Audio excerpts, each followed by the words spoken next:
Chapter 3. Betrayal and Obedience. Samuel was quiet for a moment, and it appeared as if he had started talking to himself. "They were more separated than united," he said, pointing at Cush. "Let me say this. This United States we live in was divided in every aspect of the word. They were divided by the color of their skin, race, financial status, religion, and political parties. Back in the days, they had some fool running for president whose slogan was 'Make America Great Again.' Our people were asking, when was it great for us? The United States should have been called the Divided States of America, because even the division was divided, and that division, along with greed, caused its downfall." Cush looked at Samuel, and he laughed. "Sorry, son, just thinking out loud. How fat people were at war with the skinny, dark-skinned versus light-skinned, rich versus the poor.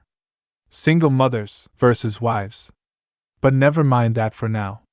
Samuel leaned back in his chair and pointed at Cush. "Lean back and rest, son, I've got a lot to tell you."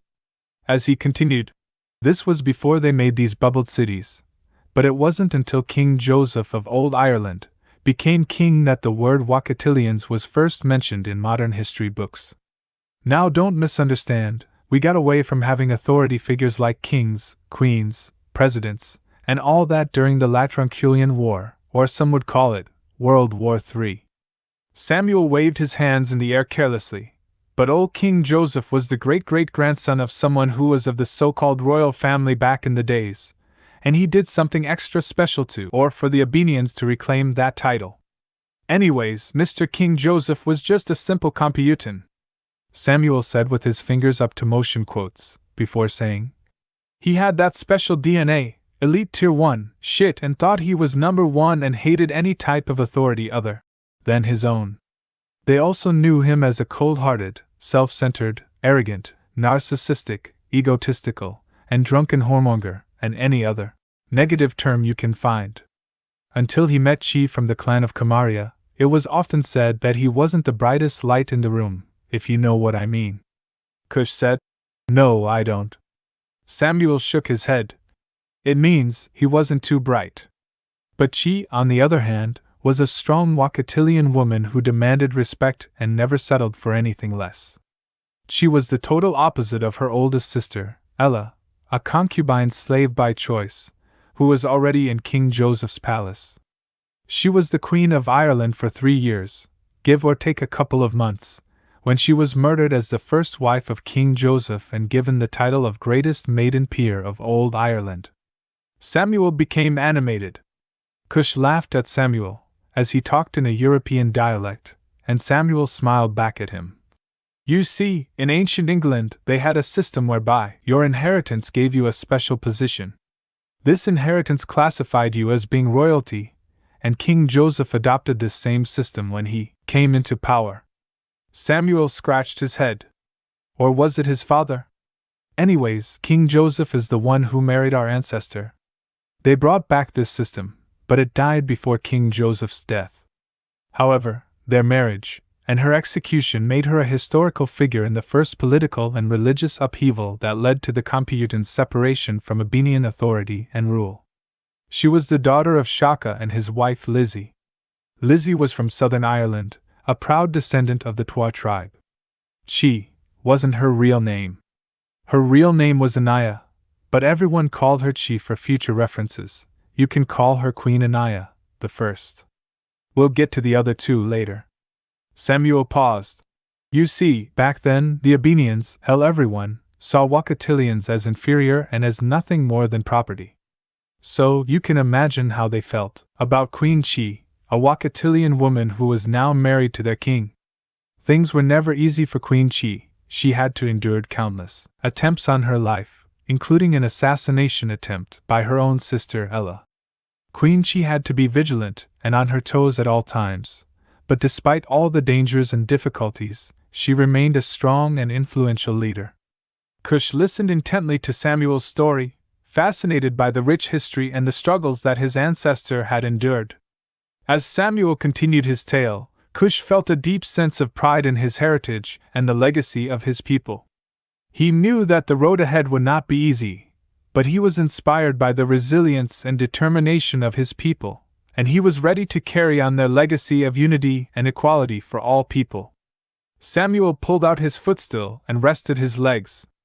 The story goes that King Joseph often made trips to southern Ireland to replenish his cabinets with fresh fruits, herbs, homemade beers, and fine liquors.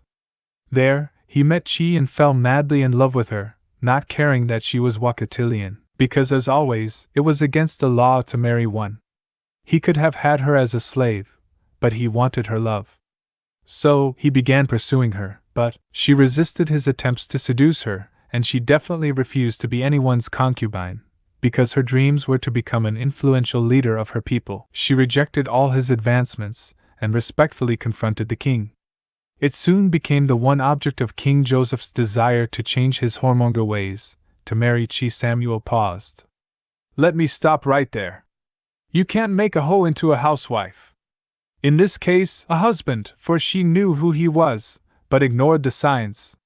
He had already been with her sister. But anyway, I guess she thought he would change. Hell, I don't know. We would have to ask her. Plus, Sabaoth had his hand in the decision, or else you and I wouldn't be here. However, when it became clear to the Abenian Alpha 23, an elite Abenian who governs this section of the world, that King Joseph was trying to marry a Wakatilian, all hell broke loose. He demanded that their engagement end, or else they would separate themselves from the people of Old Ireland, leaving them to fend for themselves. This threat didn't sit too well with the king, and out of drunken anger and contempt toward the Abenians, King Joseph married Chi, made her queen, and granted her the title of the greatest of the great maiden of Old Ireland. Shortly afterward, Abenian Alpha 23 decreed sentences of excommunication against King Joseph and his entire territory. Because of this marriage and these excommunications, they officially broke off their ties with the Irish Kompyutans. After being crowned Queen Chi of Old Ireland, she gave birth to Queen Anaya, the first, almost a year later. Back then, men always wanted their firstborn to be boys, and her gender disappointed him. It did not entirely discourage him, for he said a son would surely follow and professed to love his daughter Anaya. Once the royal baby was born, Queen Abelin, King Joseph's mother, along with governors and generals of each Commonwealth nation, was informed along with the rest of the royal family, and Chi's family as well. Many despised the so-called taboo or abomination, but feared the wrath of the king. But there was chaos in the streets by this time, because the people started feeling the effects of not having the Abenians' technology, or its advantages. Samuel stopped for a moment. Billy, can you explain this silly-ass birth ceremony? Billy then said, Why is it silly? These were their customs and practices. They probably think that your Sabaoth is a fairy tale, and they do. But sure. According to their customs, a royal physician signs an official document confirming the newborn's gender, weight, and birth time. A palace official will bring this document out of the hospital, and this is the first sign the world will get that the royal baby has arrived. And it's then handed to a messenger who will take it to the palace under guard. They put the notice into a frame at the palace, positioned on an easel and placed in the palace forecourt, at which time the world will know the gender of the baby. However, it could take anywhere from up to 8 days before the new arrival's name is announced. After the announcement, a brief statement by the king of the child's birth outside the hospital. Samuel interrupted Billy. You know, you're probably right about your statement you just made. But I know what I know, seen what I know, and felt what I know about Sabaoth. It's what they know, so I will take my statement back, about it being silly. It's their traditions. Traditions of men handed down for generations. Anyways, thanks, I got it from here. Billy said. You're welcome. Samuel continues. At the hospital, the king made his announcement of the child. Although they were at the ceremony, Chi's parents were supposed to be up there with the royal family. But because they were Wakatilians, they were standing in the back of the crowd.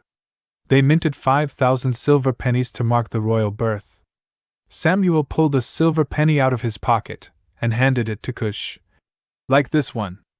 The king's artillery sounded celebratory gun salutes in the royal park with 41-round salute, and again by the Honourable Artillery at the Tower of Ireland with a 62-round salute. In keeping with their traditions, it is said that when she left the Royal Hospital, they burned her sheets, because she was Wakatilian. She appeared on the steps of the building with her newborn as the crowd looked on. The ceremony lasted for 2 days before Chi's family was to head back home. Chi's father, Shaka, approached her with tears in his eyes. "I will return in 8 months to take the baby and perform my family ceremonies in the Holy of Holies. Don't let anyone know, not even your Uncle Mal. Do not let them know where the baby or I am. Because it is of great, great importance to Sabaoth that no one knows her whereabouts. You will find out why I have asked of you such requests later. I also need all royal documents of her birth and 500 silver pennies." She smiled. "It is so." After 8 months, Shaka showed up at the palace, and with open arms she had everything he asked for. He didn't stay there long enough to see the king, and she never saw her daughter again. 3 miscarriages followed, and King Joseph returned to his old ways of having orgies and entertaining other women. The king's love for Chi was gone, and so was his loyalty to her. I also heard, not once did he ask about his daughter, Anaya. Shaking his head, Samuel repeated himself. Not once. By this time, the full effects of the Abenians' absence caused civil unrest and violence that took over the land. Soon after, she was taken and charged with high treason and sent to the highest court in Ireland by her accusers. She was tried before a jury of peers, including her former betrothed and her Uncle Mal. Like I told you before, everyone who is your family ain't your family. The court proceedings were long and intense, with both sides presenting their arguments and evidence. In the end, Queen Chi was found guilty of high treason, adultery, inciting a coup, witchcraft, and a bunch of other lies according to old Ireland laws, and sentenced to life imprisonment in a remote dungeon in the mountains. King Joseph didn't give a damn by the verdict, and didn't even try to appeal to the Abenians for clemency. However, the king's reputation was tarnished, and he lost much of his support among the people of old Ireland. Again, he didn't care. After a formal lackluster apology in front of the citizens with all the balloons and whistles by King Joseph, old Ireland was punished for their sins, but eventually united with the Abenians once again. To show the Abenians their loyalty, Chi's charges were upgraded and she was beheaded days later. Cush had forgotten he held the silver penny in his hand as he handed it back to Samuel. "Wow, these Abenians sure do hate us." "But why?" Samuel said. "Yes, they do. You will find out. Just wait. Remember, like always, and I'll say it again, history repeats itself." Martha interrupted them when she entered the living room with some fresh squeezed lemonade. "Here, old man, y'all gon' need something to drink with all that talking y'all doing?" Samuel smiled. "Thanks, I sure do." Taking a drink, Samuel smacked his lips as Martha handed Cush a glass. Samuel continued. "This rang true for the Wakatilians of Ireland." He paused. "Martha, this here lemonade is something else." Martha smiled. "Thanks, babe." Samuel continued as he smacked his lips again. "Like I said, this rang true for the Wakatilians of Ireland, and the life in Ireland was cruel toward the Wakatilians. For the next 200 years after Chi's death, the Abenians took revenge on the Wakatilians. Because of what she had done, the silver pennies were thrown out, but the Wakatilians found them and kept them for themselves. It was so bad that they started immigrating to the Americas as a way to get out. But even that wasn't a joyful event. Because they were Wakatilians, they could not travel the way the Kompyutans did. And on top of that, the Kompyutans started spreading rumors that they carried contagious diseases. Kompyutans hired desperate Anakataas to ship them on old rusty naval ships as indentured servants to the Americas for the price of 1 year of servitude. As it showed lucratively, the cost increased every year as these immigrants rushed to get out of the country. The first servants imported into the Americas were just a few hundred Wakatilians promising to send for their relatives afterward. They referred to these laborers as servants, not as slaves, because many agreed to work for land and rights. Little did they know, it was just empty promises and straight-up lies. Samuel continued. Indentured servants were slaves as it has always been since the 1600s. And let's not forget what happened to Libya after the murder of Muammar al-Gaddafi. Slavery applies to any person bought and sold, chained and abused, whether for a year, a decade, or a lifetime. Over the years, many Wakatilians died long before their indentured services ended. Those who did make it were denied their freedom. Do you think the justice system would have helped them? There was no justice system, no court of law, just 10-1. Who would back them when their owners failed to deliver on their promises? The Abenians? I don't think so. Millions of so-called convicts, beggars, homeless, and other undesirable Wakatilians were transported to the Americas against their will on slave ships. Once that money got good to the Anakataas, it was a free-for-all. Those slaves who volunteered did so only because they knew their future in Ireland would be more poverty, disease, and oppression. From the Kompyutans and the Abenians because of Chi or Anaya, the first. They were stuck on an island with nowhere to go. America became their dream. These ships were a repeat of the trans-American slave trade. They were so crowded and in terrible conditions that many died on their way to the Americas. Even as the ships were docking, they soon learned that living in America would be a battle for survival. Thousands of runners, usually large groups of greedy men, swarmed aboard the ship before they could dock, grabbing them and forcing them to tenement houses. They then would charge an outrageous fee for their services. Some of them had to settle in the ports they arrived in, begging on every street corner. Samuel paused as he finished his lemonade. Unfamiliar with plumbing and running water, let alone technology. These living conditions bred sickness and premature death. They estimated that 75% of all infants born to the Irish Wakatilians immigrants died. They were ridiculed for how they dressed, for being poor and illiterate. Instead of apologizing for themselves, they soon united and took offense. They often met insult or intimidation with violence. Solidarity was their strength. They helped one another survive this life. They prayed and drank together. The men seemed to do more drinking than praying, yet their faith and determination led them to create the Sabaoth First Temple of the Americas. It was a militant church, a church that fought not only for their souls, but also for their human rights. During this time, one of the greatest Wakatilians came on the scene, Abooksigun, which means wildcat, from the clan of Tablida, the son of Wanyinyekavu and Queen Anaya, the first. Your grandfather, the man from the other side of nowhere, some called him. Cush looked at Samuel. The other side of nowhere? Samuel just smiled. I will get into that later, just know he was a young man, a few years older than you, when he arrived. But he grew into a man of significant influence who became the reasoning force between all Wakatilians in those parts. They united and destroyed one of the evilest Abenian demon there, Batet. He understood that the Kompyutans and the Abenians were the enemies. They were trying to force our people to destroy one another because of geographical locations, faith, skin color and tones, and other idiotic reasons, and Abooksigun wanted all Wakatilians, Anakataas, and even Kompyutans united as one. He even saved a few Kompyutans in the process. Abooksigun was our ancestor, who was born in Arizona. He knew firsthand about the separation and destruction of Wakatilians because his father, Wanyinyekavu, taught him about his history and different cultures as a whole.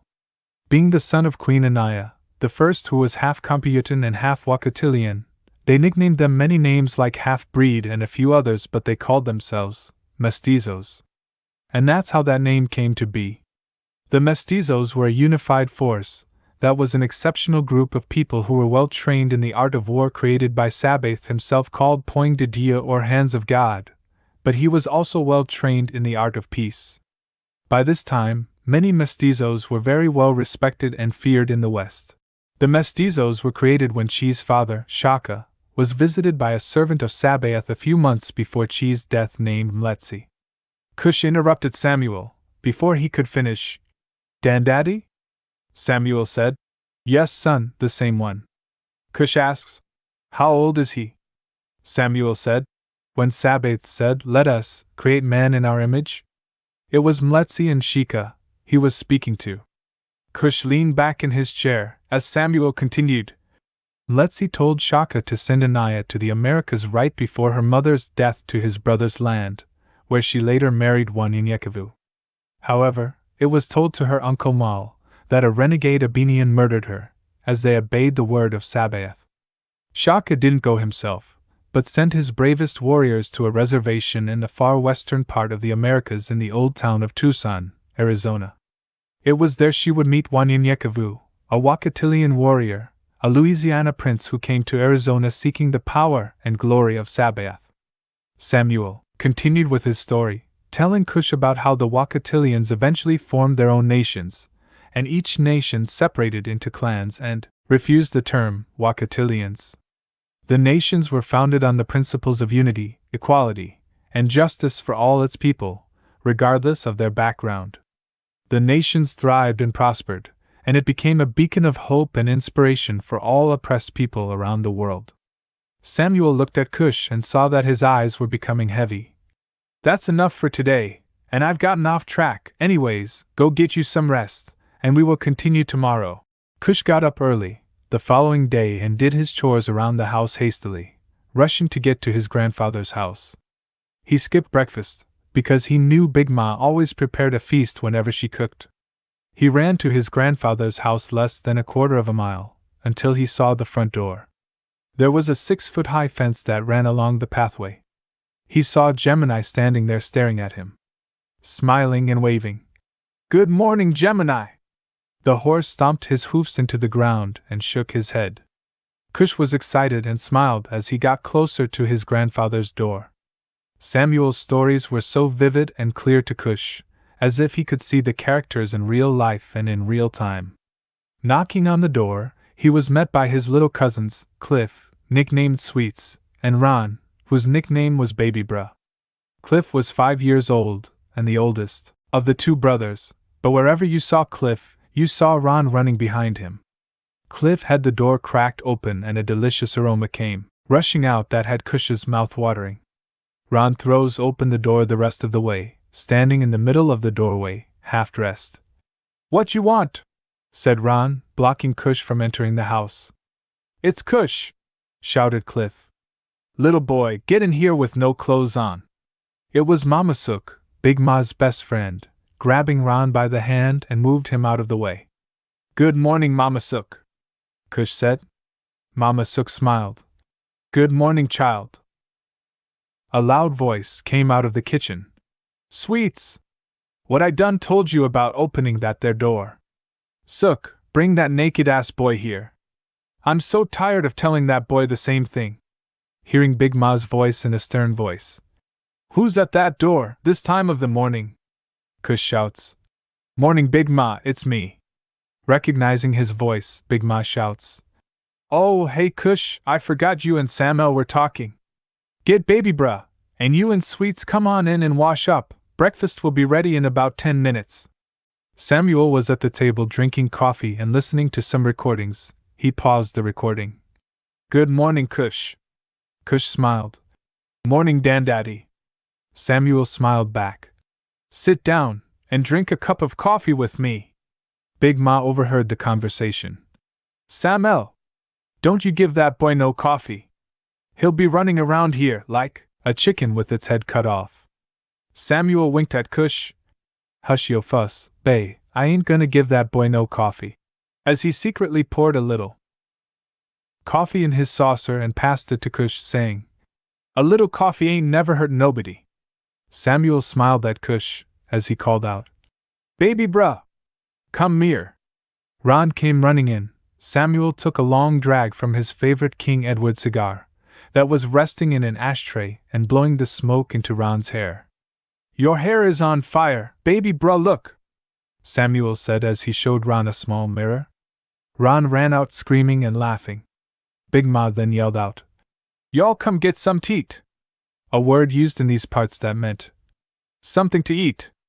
As soon as she spoke those words, the entire house seemed to shake as a crowd from out of nowhere came rushing in from every direction.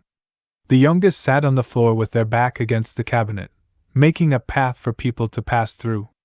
The oldest sat at the table, and Samuel walked out as Big Ma handed him a plate. "Go get your plate and meet me in my study." Samuel told Cush. Samuel pulls out a stand for Cush to eat on, and Cush placed his plate on the stand and they said grace. Cush looked at his plate and didn't know where to start. Eggs, bacon, deer sausages, grits, homemade biscuits, and a glass of fresh squeezed orange juice. The entire house was quiet. All one could hear was the sound of spoons and forks hitting the plates and glasses being placed back on the tables or floor. After they ate, Samuel gave Cush his plate. Take these to the kitchen, tell your grandmother, thanks, and hurry back. Cush rushed back and took a seat in Samuel's favorite chair as Samuel sat on the small love seat talking for a bit as everyone had chores to do, from the youngest to the oldest. Their duties included washing the dishes, cleaning the garden, feeding the animals, and washing clothes. The eldest homeschooled the youngest, then Cush said nervously, Daddy, I have that poem for you. Samuel looked up at Cush. You just now telling me? Well, go ahead. Cush smiled. I was waiting for my cousins to get gone. Cush cleared his throat. Got this strange feeling. It feels as if many folks think that God is some big old giant white man, sitting on a throne. That alone is a hoax, for he is spirit and truth. You got him judging your every move, a heartless man, who calls himself God, that calls himself love. My God searches the heart. My God cradles his love for you. What is the true definition of love? What lie is this? That you've been told. Who told you these lies? That many don't believe in God. No, they don't believe in him because of this. I got some good news for you. That's not the truth for you. Close your eyes. Do it right now, close your eyes, go back in time. When you went over to see Granddaddy, Papa Joe, or Old Man Hamp. You know his name, you know their names, your grandfather. God is like your grandfather. God is like Granddaddy, Papa Joe, and Old Man Hamp. He loves you, and you feel his love. It's not artificial or GMO. He'll tell you, watch yourself. Be careful, he'll tell you the truth about yourself, unlike no one else. He'll tell you, I wouldn't do that if I were you. Or simply, no. If we listen to his voice, of course, God is like your grandfather. The girls get special privileges and treated like queens, you know what I mean. The boys get to do things that the girls can't do, and neither mother nor father has a word to say. Your grandfather is talking, and they are listening. God is like a grandfather. You feel the love, you feel the pain from the punishments that you gain. Your grandfather is a good example. It is as plain as can be. Easy for you to see what God's love is meant to be. 'Cause God is like your grandfather.